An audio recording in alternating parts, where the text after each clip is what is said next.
안녕하세요. 반갑습니다.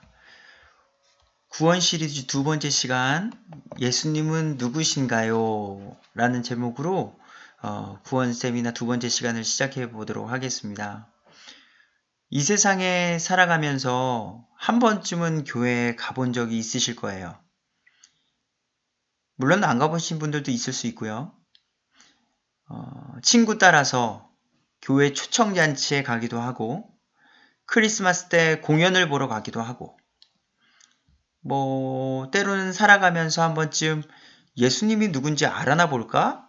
하며 믿음 생활을 시작할 때, 천국 가는 것에 대해 궁금증이 생길 때, 구원에 대해서 궁금증이 생길 때, 그냥 종교에 대해서 관심을 갖고서 알아보다가, 기독교에 대해서 하나씩 알아갈 때에, 많은 그리스도인들이 예수님을 믿어야 한다고 말합니다. 도대체 예수님이 누구이시길래 교회 다니는 사람들은 예수님 하는 것일까요? 오늘은 예수님의 이야기를 성경 속에서 찾아 전해보도록 하겠습니다. 먼저 예수님의 존재의 필요성을 이해해야 돼요. 구원 시리즈 첫 번째 시간을 들으셨다면 아실 텐데요. 창세기 3장 아담으로 시작된 인간의 죄성이 오늘날에 이르는 모든 인류에게 유전, 곧 전가됨으로 인하여 우리 모두는 죄인이 되었습니다. 그러나 사랑의 하나님께서 요한복음 3장 16절 하나님께서 세상을 이처럼 사랑하사 자신의 독생자를 주셨으니 이것은 누구든지 그를 믿는 자는 멸망하지 않고 영존하는 생명을 얻게 하려 하심이라. 아멘. 곧 죽을 수밖에 없었던 저희에게 구원의 길을 열어주셨습니다. 그리하여 우리를 위해 대신 죽으신 예수님을 보내주셨다는 것이죠. 예수님은요, 지금으로부터 약 2000년 전 예루살렘의 작은 마을 베들레헴에서 태어나셨습니다. 근데 재미난 부분이 있습니다. 제가 성경론에 관하여 말씀할 날이 있겠지만 성경은 약 AD 90년경, 100년경에 완성이 된 후 지금까지 변함없다는 것입니다. 이러한 성경에서 예수님의 탄생을 오래전에 미리 예언했었고 그것이 그대로 실현되었다는 것입니다. 다른 어떤 종교에도 예언에 대한 이야기는 없어요. 오직 성경만이 역사적으로 변함없이 1.1획의 오류 없이 지켜지고 또 예언의 성취가 되고 있다는 사실입니다. 이것이 하나님의 살아있는 말씀을 증명합니다. 곧 예수님의 탄생을 예고하는 성경 말씀은 구약에서만 300여 가지의 예언과 상징으로 표현됩니다.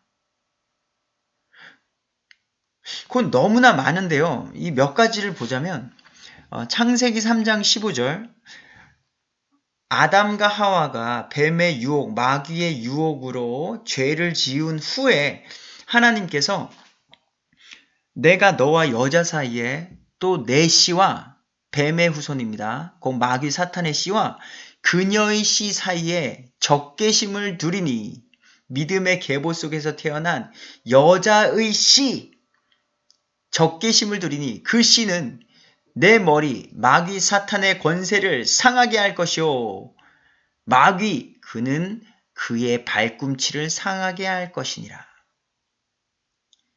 곧 예수님께서 십자가 사건으로 통해서 곧 마귀의 권세가 승리한 것처럼 보이나 죽음에서 부활하신 예수님께서 마귀 권세 머리를 박살낸다는 결국 하나님께서 이 세상을 통치하시고 다스린다는 이야기를 오래전에 이미 하시고 계셨다는 겁니다. 창세기는 주전 1450년에 쓰인 책입니다. 물론 기록된 것이 1450년경이고요. 이 사건은 그 이전에 발생되었다는 것은 알 수 있습니다.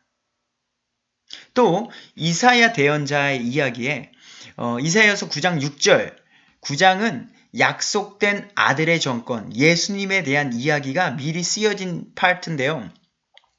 한 아이가 우리에게 태어났고 한 아들을 우리에게 주셨는데 그 어깨에는 정권이 놓이고 그의 이름은 놀라우신 이 조언자 강하신 하나님 영존하는 아버지 평화의 통치자라 할 것이기 때문이라.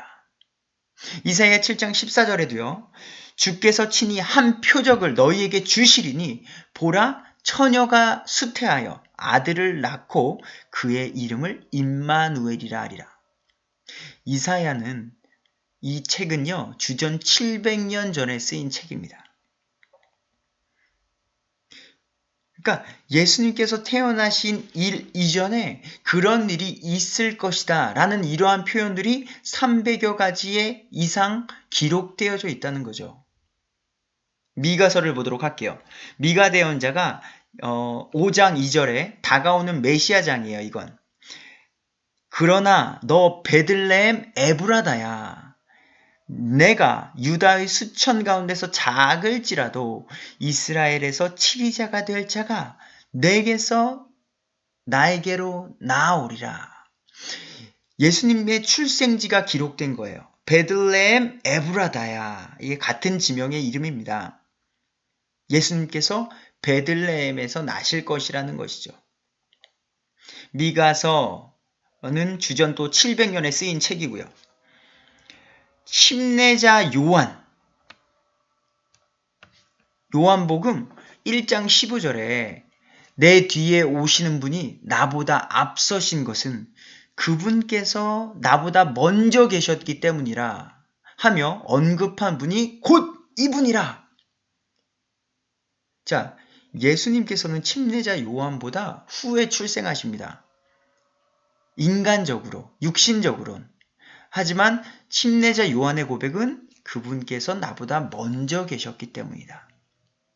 예수님께서는 완전하신 하나님이셨기 때문에 인간으로 오신 거는 요한보다 늦게 왔지만 그 존재는 먼저 계셨던 분이라는 것이죠.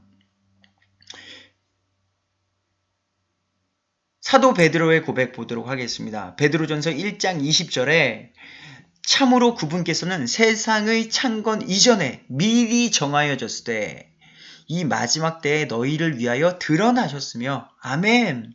예수님도 이렇게 말씀하십니다. 요한복음 6장 38절 나를 보내신 분의 뜻을 행하려고 내가 왔다. 또 요한복음 8장 58절 아브라함이 있기 전에 믿음의 종상 아브라함이 있기 전에 창세기 12장에 나오는 그분입니다. 아브라함이 있기 전에 내가 있느니라 하시니라. 어떻게 들리세요?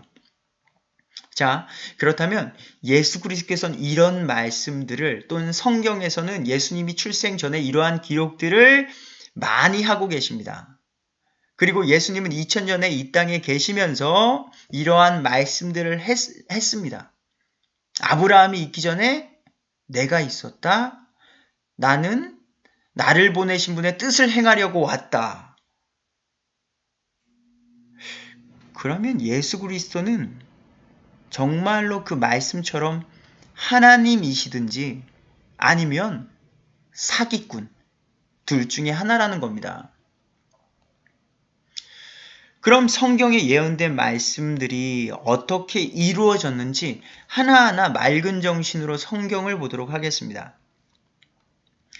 결국 구약의 말라기 시대가 지나고 또 구약과 신약의 중간기 400년의 시간이 지나고 하나님의 때에 예수님께서 이 땅에 오십니다. 완전하신 하나님 그리고 완전한 사람으로 오시기 위해서 사람의 몸을 통해 성령으로 잉태되어 이 땅에 오십니다. 아니죠. 오셨습니다. 그래서 그때에 신실한 자매 마리아를 선택하셨습니다. 마리아에게 꿈을 통하여 주의 천사가 나타나 이야기했습니다. 마태복음 1장 20절 그가 이 일을 생각할 때에 아이가 뵌 것입니다. 남자를 알지 못한 가운데 아이가 생겼으니 마리아에게는 너무나도 놀라웠을 것입니다. 이 일을 생각할 때에 보라, 주의 천사가 꿈에 그에게 나타나 이르되 너 다윗의 자손 요셉아, 내 아내 마리아 취하는 것을 두려워하지 말라. 그녀 안에 수태된 그것은 성령님으로 말미암았느니라.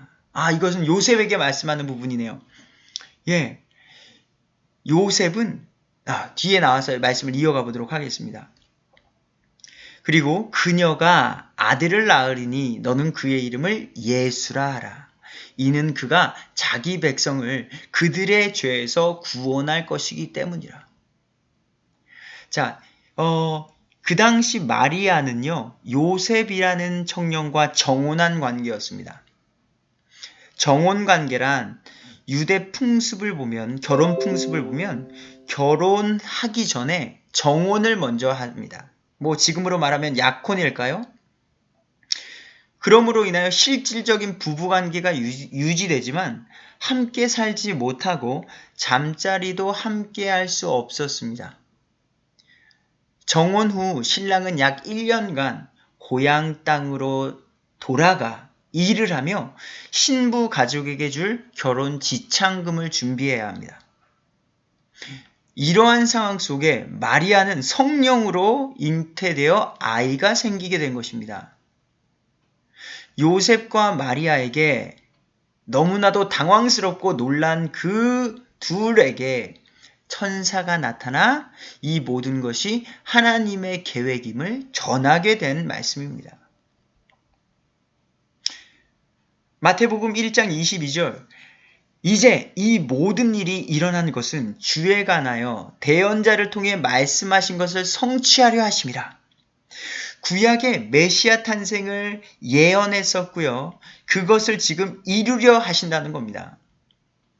23절, 보라, 처녀가 아이를 베어 아들을 낳을 것이요.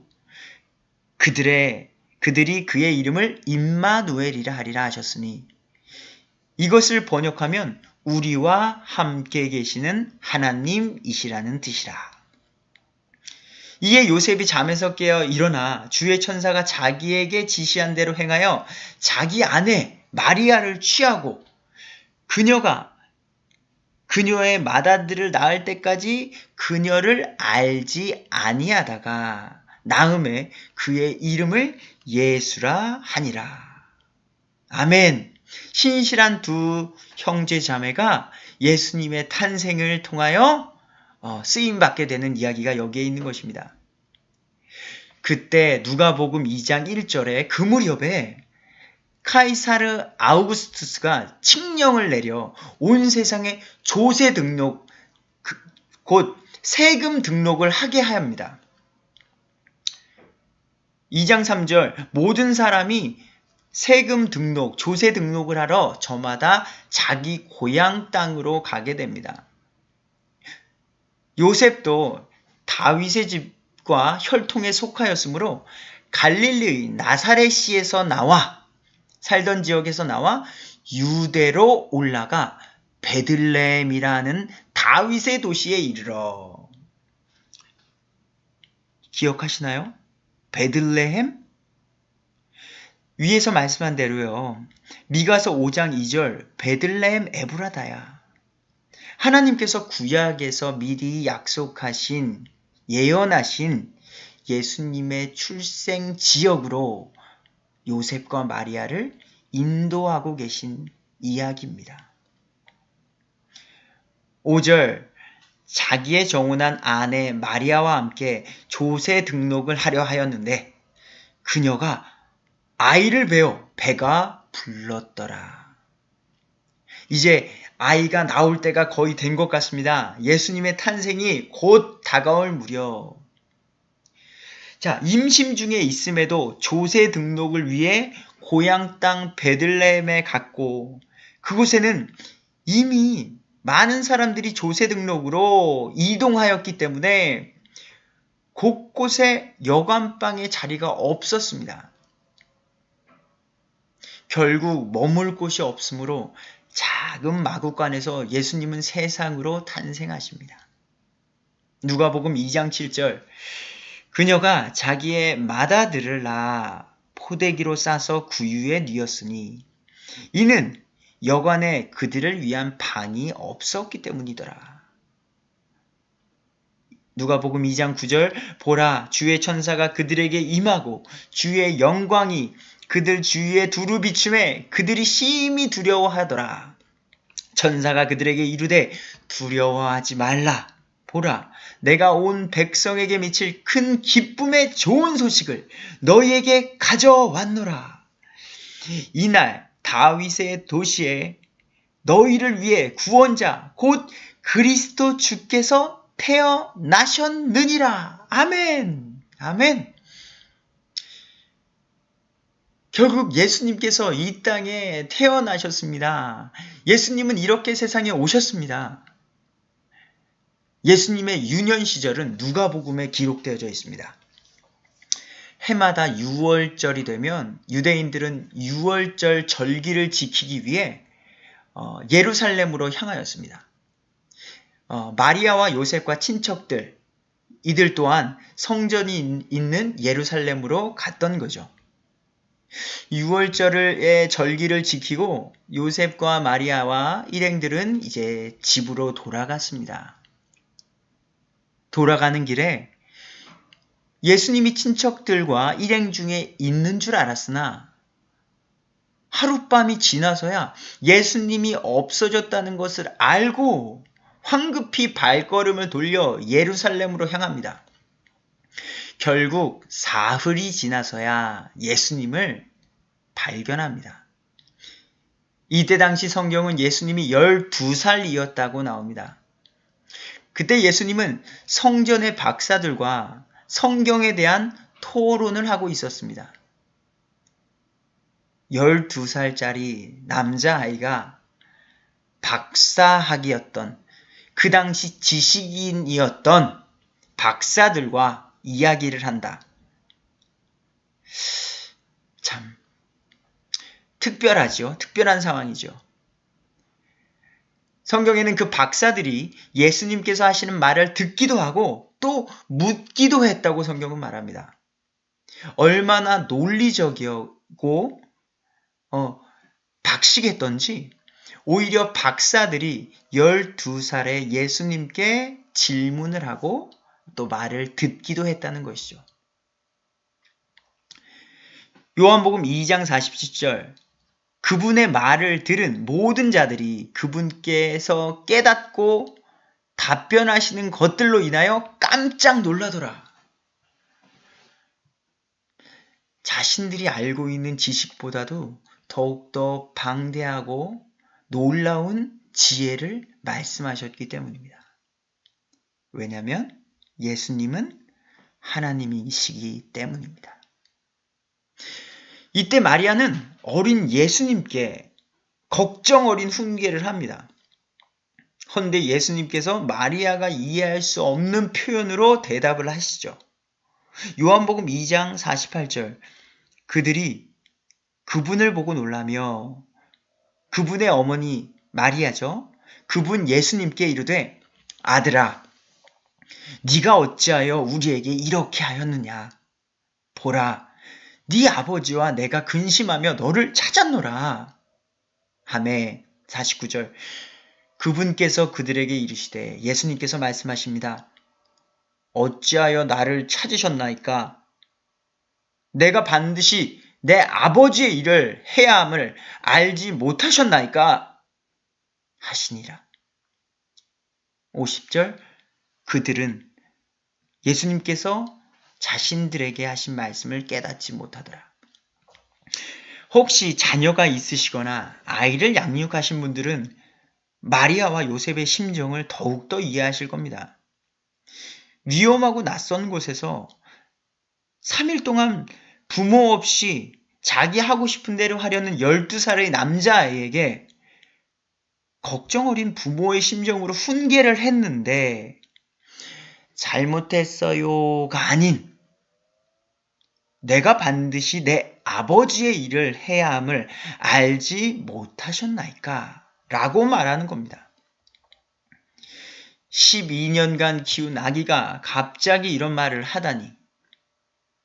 그러기에 마리아와 일행, 그들이 이 말씀을 깨닫지 못했다고 50절이 이야기합니다. 생각해 보겠습니다. 예수님은 근데 누구의 아들입니까? 그 씨는 어디에서 왔습니까? 세상에 있는 모든 생명, 사람은 엄마와 아빠를 통해 태어납니다. 어느 누구도 예외가 없습니다. 그러나 이 세상에 단 한 분, 여자의 씨, 창세기 3장 15절의 말씀처럼 하나님께서 여자에게 성령으로 잉태하여 출생하신 예수님에게 본질적으로 요셉과 마리아는 예수님의 부모가 아닙니다. 완전하신 하나님께서 인간의 몸으로 오시도록 사용된 축복의 통로였을 뿐입니다. 마리아는 전지전능하시고 완전하신 하나님께서 선택하신 신실한 청지기요 종이었을 뿐이라는 사실입니다. 그리고 예수님은 하나님의 뜻, 곧 인류를 구원하시기 위해 계획하신 십자가 사건을 준비하고 계신 것을 성경은 암시하고 있습니다. 내가 반드시 내 아버지의 일을 해야 함을 알지 못하셨나이까.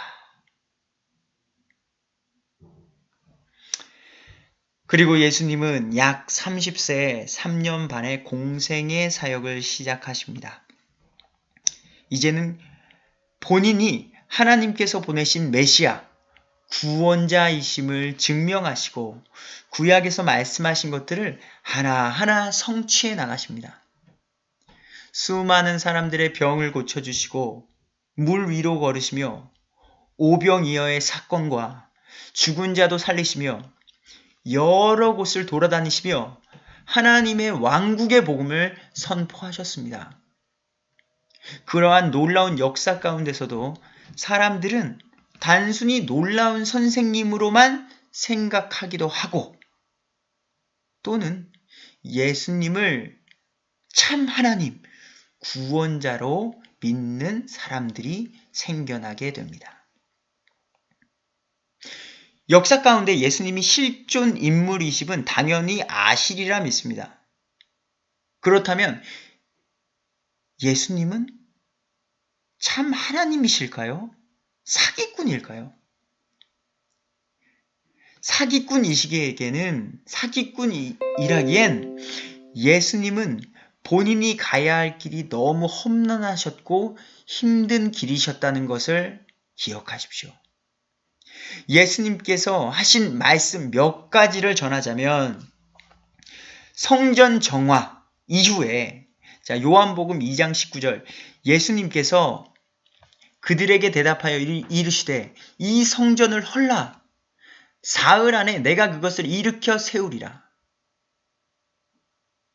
이 말씀은 46년 동안 지었던 그 성전, 하나님을 만나는 그 성전이 이제는 그 성전 요한복음 2장 21절에 그분께서는 성전인 자기 몸을 가리켜 말씀하셨더라. 이제는 하나님을 만나기 위해서 희생 제물을 가지고 갔던 그 성전이 이제는 예수님의 죽으심으로 인해서 더 이상 필요가 없게 됐다는 거죠. 육신적인 그 성전은 없고 이제 영적인 성전 예수 그리스도와 성령님께서 이제 신약시대인 우리 안에 거하신다는 말씀을 표현하고 계신 것입니다.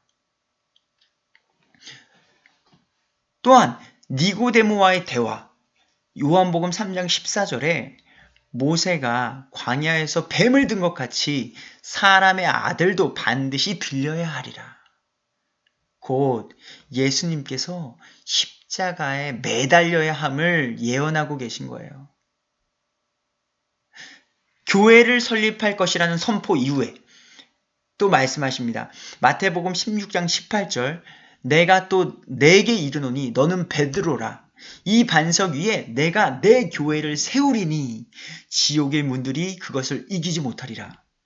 구약시대 사람들은 생각지도 못한 이야기가 있습니다. 그것은 지금의 교회 시대가 있다는 겁니다.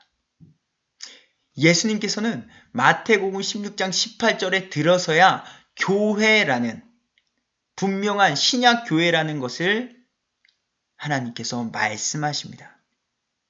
그래서 지금 교회 시대가 존재하게 됐고요. 변화다 사건 이후도 마찬가지입니다. 마태복음 17장 22절 그들이 갈릴리에 거할 때에 예수님께서 그들에게 이르시되 사람의 아들이 배반을 당해 사람의 손에 넘어가리라. 예수님께서는 가룟 유다에게 배반을 당하시고 사람들의 손에 넘어가게 됩니다. 이것들을 다 미리 말하고 예언하고 계신 겁니다. 예수님의 예언은요. 당신 언제 결혼해? 당신 무슨 사업을 해야 돼? 무슨 날짜에 이사가고 무슨 날짜에 결혼하고 이런 차원의 예언이 아닙니다. 이 땅을 구원하시는 본인이 언제 죽으시고 언제 묻히시고 언제 부활하실 영원한 하나님의 나라에 대한 예언들이라는 거죠. 자, 23절 마태복음 17장 23절 죽임을 당하고 셋째 날 다시 일으켜지리라. 결국 죽으시고 묻히시고 사흘 만에 다시 부활하실 것이라고도 예언하셨다는 거예요. 사악한 포도원 일꾼들의 비유가 있습니다. 포도원의 주인이 있었습니다. 포도원의 주인이 그 포도원을 농부들에게 넘기고 먼 길을 떠납니다. 그 농부들은 그 땅을 주인의 땅을 열심히 갖고 와서 포도원을 기르게 됩니다. 주인은 시간이 지나 농부들이 잘하고 있는지 보기 위해서 종을 보냅니다. 그런데 이게 어찌된 일일까요? 농부들이 주인이 보낸 종을 죽입니다. 혼쭐을 냅니다. 다시 한번 주인은 종을 또 보냅니다. 근데 아니나 다를까 그 농부들이 적반하장으로 또 그 종을 혼을 냅니다. 허허, 이리 포도원 주인이 이르되 어찌할까? 이제 내가 사랑하는 아들을 보내리니 혹은 그들이 아들을 보면 그를 공경하리라 생각했던 거죠. 농부들이 주인이 보낸 그의 아들을 보며 이르되 이 사람은 상속자, 그 포도원의 상속자니 우리가 그를 죽이고 그 상속자의 재산을 우리 것으로 만들자 했다는 거예요. 결국 그 아들을 상속자를 죽이고 포도원 밖으로 내던진 이야기, 이 비유를 성경이 하고 있다는 겁니다. 곧 완전하신 하나님의 아들로 오신 예수님을 이 땅에서 죽이고 던진다는 이야기를 비유적으로 미리 말씀하셨다는 겁니다. 수많은 이야기를 미리 예언하셨습니다. 예수님께서 베드로의 배반도 이야기하시고 위에서 말씀하신 대로 구약에서만 300개가 넘는 신약에도 있습니다. 더 많은 이야기들을 예언하셨고 그대로 성취하셨다는 겁니다. 결국 예수님께서 십자가에 달려 피 흘려 죽으신다는 것입니다. 만약 사기꾼이라면 박사와 논쟁할 수 있는 지적 능력의 소유자가 자기가 죽기까지 사람들을 치료하고 불쌍히 여기셨던 그분이 지구상 가장 고통스럽게 죽는 십자가 처형을 받아들인다는 것은 사람이라면 도저히 납득되지 않는 사건입니다.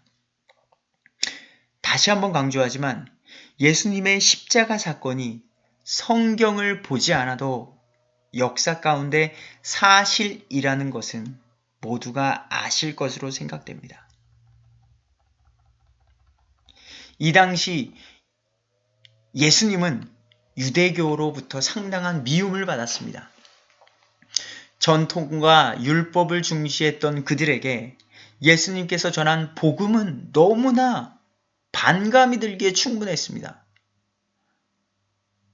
더 이상 율법을 강조하지 않고 믿음으로 구원받는다 하며 기적까지 행하시니 많은 사람들이 유대교에서 떠나 예수님을 따르는 자들로 변했습니다.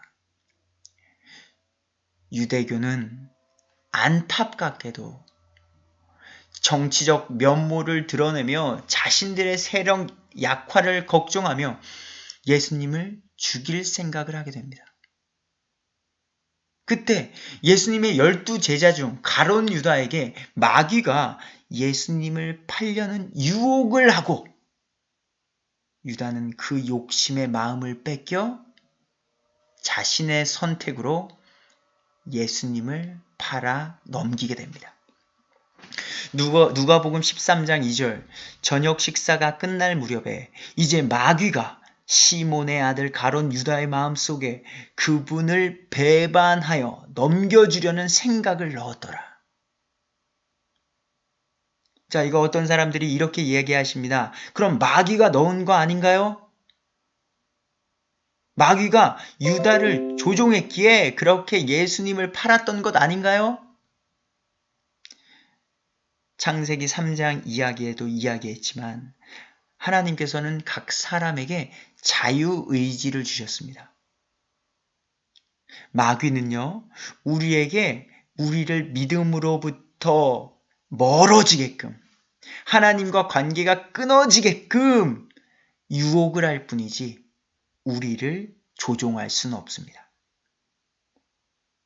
가룟 유다가 마귀에게 온 생각을 했을 때 그 생각에 이끌려 나아간 것은 가룟 유다의 의지였기 때문입니다. 지금도 마찬가지입니다. 우리가 선택하고 거부하는 건 지금 여러분들 자신의 의지입니다. 하나님께서 그 자유의지를 모두에게 주셨기 때문입니다. 그것이 다른 동물들과 인간의 큰 차이 중에 하나입니다.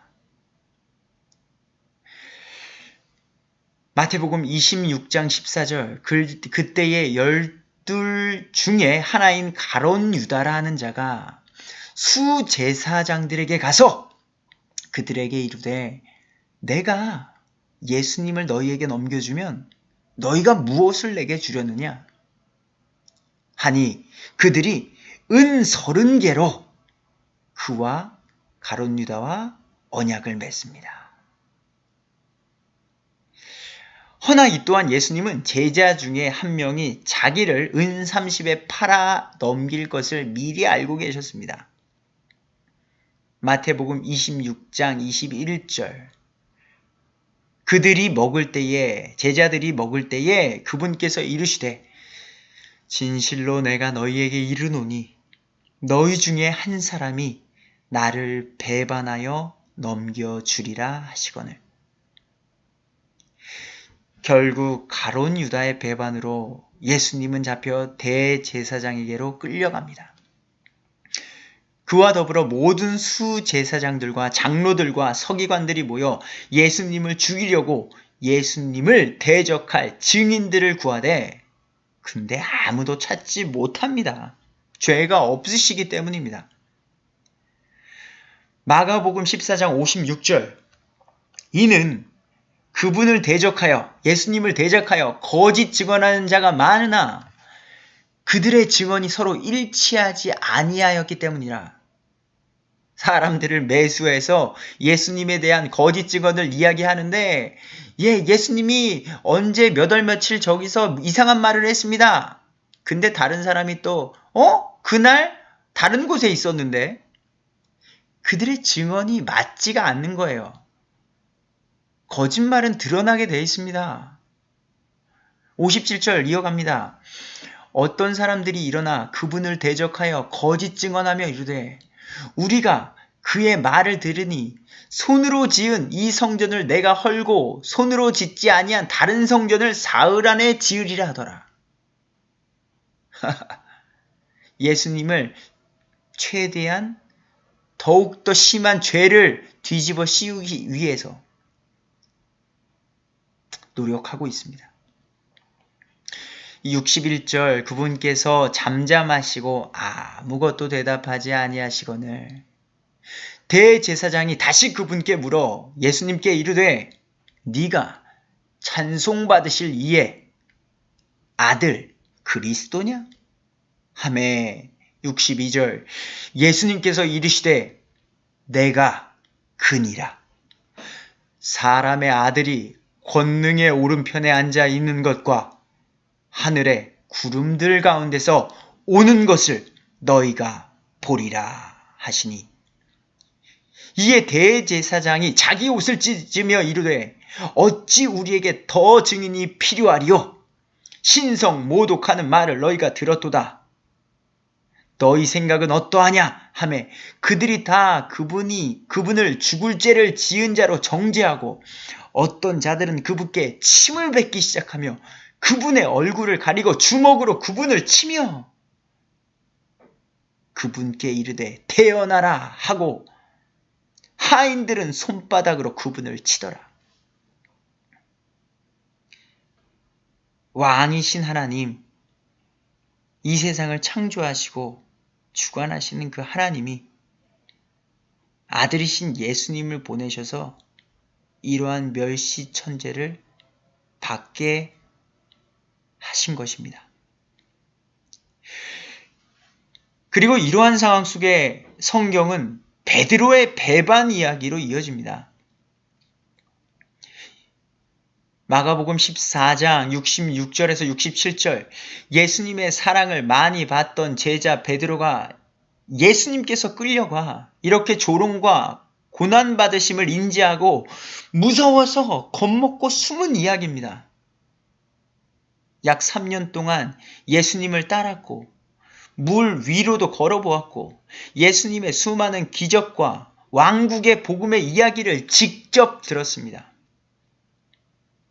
허나 눈앞에 예수님께서 고난과 조롱받으심과 십자가에 달리실 것을 생각하니 믿음보다는 두려움과 무서움이 컸을 것입니다. 베드로도 예수님을 따랐다는 이유로 잡혀갈 수 있기 때문입니다.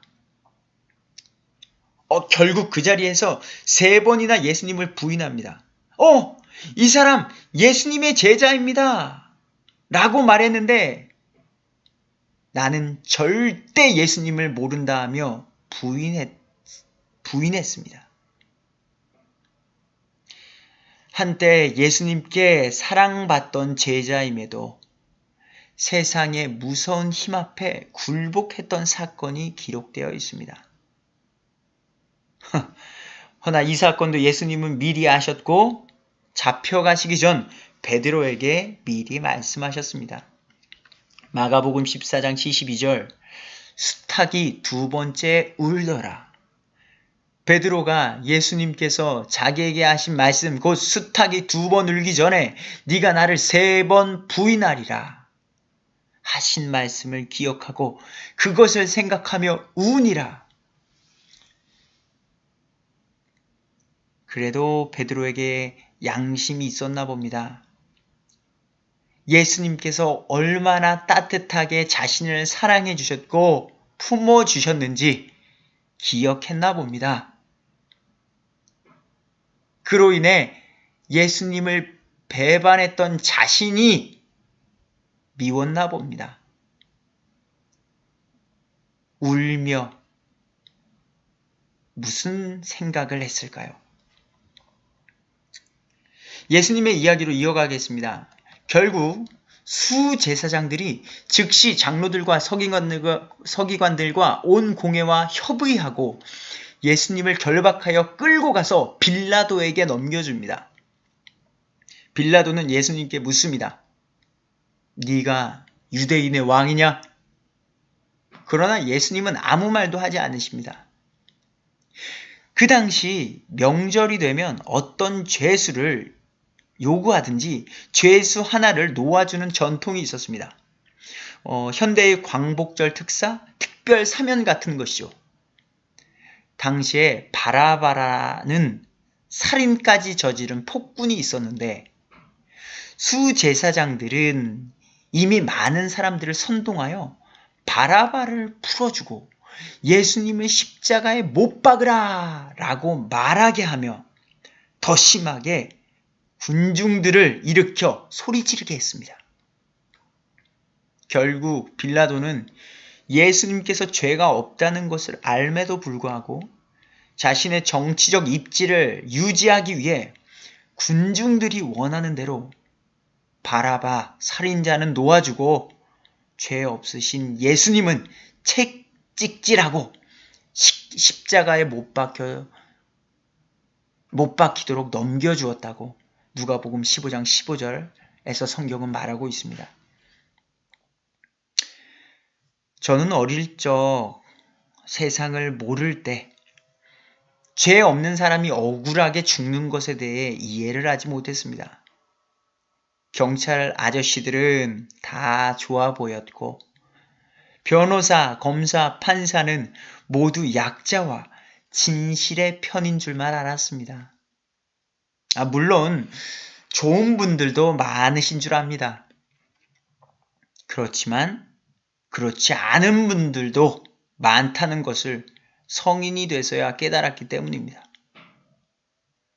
다양한 사건과 세상의 일들을 경험하다 보니 죄가 없어도 죄인이 될 수 있는 곳이 세상이라는 것, 죄가 있어도 돈과 힘과 명예와 권력이 있으면 죄인이 되지 않을 수 있다는 것을 알았습니다. 여하튼 죄 없으신 예수님께서는 자신이 말씀하신 대로 십자가에 매달리게 되셨습니다. 군사들이 예수님을 끌고 프레토리움이라는 집회장으로 들어가 자주색 옷을 입히며 가시나무로 관을 엮어 그분의 머리에 씌우고 그분께 조롱하는 듯 격려하기 시작하며 유대인들의 왕이여 하며 갈대로 그분의 머리를 치며 그분께 침을 뱉고 무릎으로 꿇어 경배하며 놀려댔습니다. 조롱 후에 자주색 옷을 벗기고 도로 예수님의 옷을 입혀 십자가에 못 박으려고 그분을 끌고 나갔습니다. 예수님은 십자가를 지고 골고다 해골의 장소라는 곳으로 나아갑니다. 그들은 예수님을 십자가에 못 박혔고 그분의 옷을 찢어 저마다 자기가 어느 것을 가질지 정하려 제비뽑기를 하였습니다. 죽어가는 사람 앞에서 웃고 죽어가는 사람 앞에서 제비뽑기를 하는 인간의 본성은 무엇일까요? 때가 3시가 되어 예수님을 십자가에 못 박았습니다. 십자가의 죄명은 유대인의 왕이라 적었습니다. 그때 두 강도가 예수님의 우편과 좌편에 함께 못 박혔습니다. 이것 또한 구약의 예언의 성취입니다. 이사야 53장 12절 그가 자기 혼을 쏟아부어 죽기까지 하며 범법자들과 함께 계수되었기 때문이니라.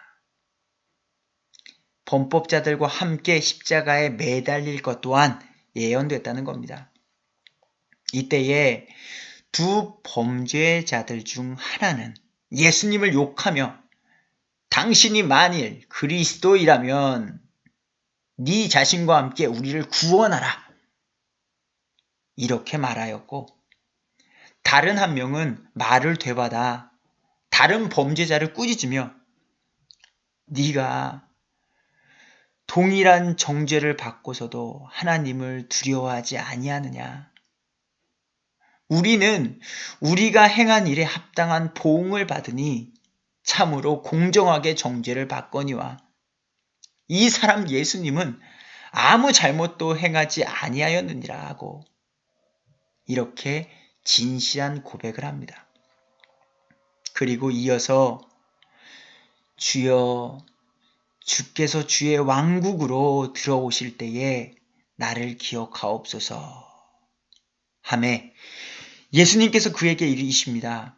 진실로 내가 내게 이르노니 오늘 네가 나와 함께 낙원에 있으리라. 아멘. 죽으면서까지도 한 영혼을 귀히 여기시는 예수님은 진정으로 회개한 자에게 구원을 베푸심을 나타내는 사건입니다. 시간이 흘러 6시가 되었고 어둠이 온 땅을 덮어 9시까지 매달려 계셨습니다. 옆구리는 창으로 찔렸고 가시 면류관으로 피 흘리시며 오랜 시간 손과 발에 못이 박혀 매달려 엄청난 고통과 탈진 증상을 나타냈을 것입니다. 몸 안에 물과 기름을 다 쏟으셨고 결국 마지막으로 큰 소리로 외치셨습니다. 누가복음 23장 34절 아버지여 저들을 용서하여 주시옵소서. 저들은 자기들이 하는 일을 알지 못하나이다 하시더라. 마가복음에는요 15장 34절 9시에 예수님께서 큰 소리로 외쳐 이르시되 엘리 엘리 라마 사박다니 하시니 이것을 번역하면 나의 하나님이여 나의 하나님이여 어찌하여 나를 버리셨나이까 라고 기록되어 있습니다. 누가복음은 완전하신 하나님의 모습으로 십자가에 달리면서까지 저들을 용서하여 주십시오. 자기들의 하는 일을 알지 못합니다. 하나님의 모습을 비춰주고 있고요. 마가복음은 어찌하여 나를 버리셨나이까? 완전하신 사람의 모습으로 하나님이시니까 그러면은 고통 없으시겠네. 아프지 않으셨겠네 라고 생각할지 모르지만 완전하신 하나님이시지만 완전한 사람이셨기에 우리랑 똑같이 아픔과 고통을 느끼시는 분입니다. 37절 예수님께서 큰 소리로 외치시고 숨을 거두시니라. 이렇게 마지막까지 하나님의 말씀을 지키시고 십자가에 매달려 피 흘려 죽으셨습니다. 죽기까지 하나님의 약속을 지키신 예수님이 사기꾼이실까요? 아니요. 그분은 참 하나님이십니다. 우리 죄들을 위해 이 땅에 오신 구세주이십니다. 그분의 삶이 너무나 분명히 예수님의 존재를 증거하고 있습니다. 이 땅에서의 최고의 사랑은 대신 죽음입니다. 저도 사랑하는 가족이 있습니다.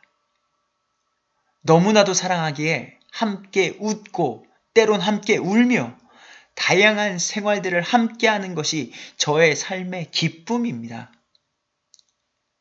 감사하게도 지금까지 가족의 건강으로 평안 가운데 살아가는 복을 누리고 있습니다. 헌데 만약 제 아내, 제 아이가 질병과 육체의 연약함으로 아프다면 그리고 저의 죽음으로 가족을 지킬 수 있는 일이 일어난다면 너무나 두렵지만 죽음을 택할 것입니다. 저에게는 나의 가족이 너무 소중하기 때문입니다. 나 자신의 생명보다 내 가족이 살아야 하기 때문입니다. 물론 이러한 일을 겪지 않는 것이 큰 복임을 알고 있습니다. 성경으로 돌아와 약 2000년 전 이 땅에서 실제로 예수님께서 십자가에 달려 나와 여러분들을 대신하여 죽으심으로 이 땅의 모든 사람의 죄를 사해 주셨습니다. 멸시와 천대를 받으시고 조롱당하시며 참으신 대가가 우리를 죄로부터 자유케 하고 영원한 죽음으로부터 구원하기 위함입니다. 이제 우리는 그 예수님을 믿음으로 참 평안과 기쁨을 누리시기를 축원합니다. 이것이 예수님께서 십자가 지시기 전까지 예수님의 사역입니다. 헌데 타 종교와 다른 이야기가 성경에 기록되어 있습니다. 바로 죽음을 이기시고 부활하신다는 것입니다. 이 또한 오래전 죽음을 이기시고 부활하실 것을 미리 말씀하셨습니다. 성경은 변함없는 역사적 사실을 기록한 하나님의 책임입니다. 부활하신 예수님의 이야기는 구원 시리즈 3번째 시간에 이어 전하겠습니다. 예수님은 역사적 사실이십니다. 오늘도 성경의 역사를 하나하나 맑은 정신으로 알아가시며 이것이 사실인지 거짓인지 역사적으로 분별하시고 믿음으로 선택하시며 살아계신 하나님께로 한 걸음 한 걸음 전진하는 오늘이 되길 간절히 축원합니다.